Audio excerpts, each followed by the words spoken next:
birthday cards for Bryan Kohberger, dated just a week after the murders, along with school assignments and text messages, all indicators that his life after butchering those 4 innocent kids went on as completely normal, like it never even happened.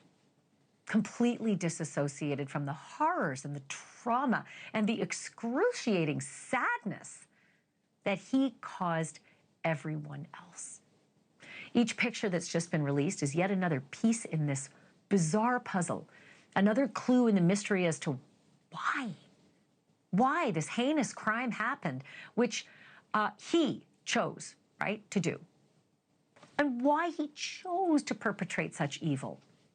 By the way, one of the newly released police reports actually refers to this show and this network, NewsNation.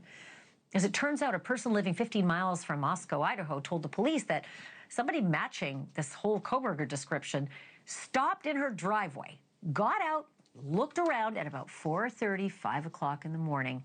Problem is, it's an unspecified date, but it is between the murders and Kohberger's arrest. Don't know if it was the night of the murders. But the witness said that she, an elderly woman, knew about the, quote, guy and the car. And when the police asked, quote, where did this information come from? The witness answered, quote, I believe it was on NewsNation, possibly Banfield. There was no further documentation to suggest that the driver that night was in fact Kohberger in his infamous white Elantra. But let's move to those photos, okay, that were released. 699 photos to be exact, that for almost 3 years have been under seal, under a gag order. We have chosen some of the highlights because, I mean, 699, I couldn't do it in the hour. They're photos of Bryan Kohberger's kitchen, his bedroom, his living room, his bathroom, his bare bones and frankly grim student apartment in Pullman, Washington. Police photographed the contents, even of his refrigerator and freezer. And it turns out, yeah, he was definitely a vegan before demanding that he got vegan meals when he was booked into the Moscow jail. But if you're used to scanning Zillow listings, my friends, this is that times 1,000. And it's 1,000 times more creepy, knowing who lived there and what he was planning to do while in that apartment, the plans he was making. So let me take you inside the front door and the balcony. You walk in and there's this purple Swiffer just off to the left there and a beige carpet that has certainly seen better days, but relatively clean, worn around the edges, but I think he vacuumed everything multiple times. There's the porch, whatever. Here's his freezer. It is jammed with like prepared foods, all vegan, lots of meatless pizzas and vegan Thai food. In the fridge, there's soy milk and tofu and plant-based hot dogs and hummus, and there's a whole mess of onion skins down there in the crisper. He's not the most tidy fella, but you can see it's pretty Spartan, and none of it is meat. In the living room, there is one very small couch. You can just see the corner of it there. And there's one small rug, small coffee table there, like Spartan. One little pillow. Guess he didn't have many guests, which I guess is not surprising. No decorations. Look, the walls are just bare. There's also no games or DVDs or like guy stuff, right? Bedroom closet, that has his shirt still sitting there on the hangers, short sleeve button, polo type shirts, right? There are a stack of like freshly folded white towels. There's a laptop box over there in the closet. He also bought a Fire Stick, which is expensive, and he left his monitor behind. And the bedding was there. Like this guy, look, this is me talking, but I think this guy was coming back. I don't think this guy pulled out and thought, I'm out of here. I'm getting back to Pennsylvania. They're hot on my trail. No, I think this guy was coming back to this rotten little apartment with his rotten little things and his not even rotting food. I think he planned to come back. If you go into his bedroom, you can see like the full mattress with a frame, right? Again, no decorations, but his bedding is all there. There's the monitor you see there and the Fire Stick that he bought. He's got a laundry basket there that he had purchased. All his bedding still intact, right? Again, if you're leaving for good, maybe you take your parking tickets with you, maybe you wouldn't. But 7 of them there. 7 parking tickets, student papers, all sorts of papers all over the place. Not sure if he was the one grading them. There's the one that got an 80. Or if he was the one doing the, like, was he grading them or was he getting graded? But there's lots of writing in the margins, and there's lots of teacher correction notes. There's another paper that had an 87. I love some of the notes, though. I've seen his handwriting, and it's a total mess, like a 5-year-old. But the ones that have the corrections are written quite nicely, actually, and they're scathing. Like, dude, answer the effing question. You're all over the place. Like, you're making a good reason here, but you're not answering the question. Doesn't that speak to Bryan Kohberger? He's so pompous. He does what he wants, right? And the teachers are saying it. Like, just answer the question that we gave you, smartass. Also, this was weird, seeing birthday cards. Looked like this one was definitely from mom or dad. My guess is maybe mom. It says, "A son leaves your home, but never your heart. He discovers his own happiness, which in turn becomes yours." To that, I cry bullshit, because I think Mr. and Mrs. Kohberger are not finding the same happiness that Kohberger seemed to find. I think they have been plunged into a life of misery by this little horror show. If you open the card, it's actually redacted, so I can't show you what's inside. The police are keeping the privacy of the people who sent. But there were birthday cards sent from at least one other person. This was his 28th birthday.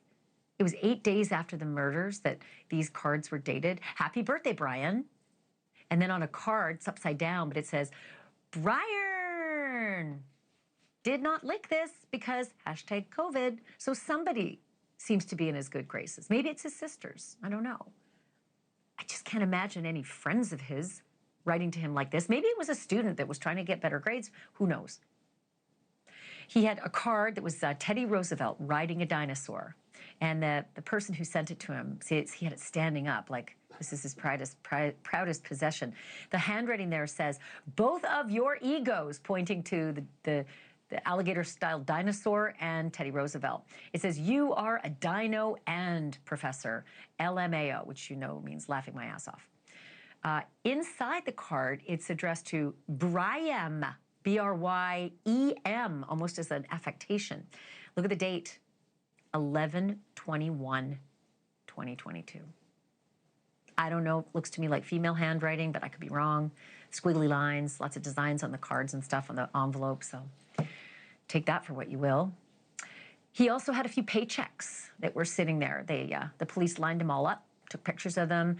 2 checks were for $1,001, and 2 checks were for $842. They were from Washington State University, presumably for his work as a teaching assistant. But, you know, clearly he was getting things that weren't as laudatory. He had an improvement plan, which the police photographed. It was sitting there, dated November 2nd, so, you know, just 11 days before the murders. November 2nd, 2022. They sent this improvement plan to him, basically saying shape up or ship out. And the list of goals there: meet weekly with supervisor at established meeting time, and keep track of weekly hours, and establish weekly goals, and make sure weekly goals are progressively harder. He left it behind. He didn't take it with him, but my guess is he planned to come back and show them who was boss, if you know Bryan Kohberger. Also, do you remember reading in the warrants that they had seized pillows and bedding that had brownish reddish stains that we all thought might have been blood? Well, we now have pictures of it. They're all marked with evidence markers, and they are little brownish reddish stains. They do look like blood. They proved to not be evidentiary, so it proved not to be the blood of any of the victims in this apartment. They found nothing in this apartment of evidentiary value to the murders. But I'm going to creep you out a little here, just because, well, I got creeped out and I'm sharing it. The pictures in his bathroom. I could not help but look at the shower. They don't take the same picture that he took, but you can see the bathtub there with the shower. And I kept wondering, is that the shower curtain rod that once had a shower curtain on it, before which he stood snapping that selfie, showing how proud he was just hours after the murder? Thumbs up. Is it in this bathroom, at that shower, that bathtub? Because I think it is. When he took the selfie, I think the shower curtain was there. I'm not sure. I'm trying to remember. However, you can definitely see, and the police noted, shower curtain missing. I think that means because he showered all that blood off him that might have still been residual, and then knew as a forensic student, get rid of the shower curtain. Probably put some bleach down your drain too and run the water, because they didn't find anything of evidentiary value. I get creeped out looking at that shower bar right there, knowing what happened in front of it. There was also an absentee ballot. Look at this.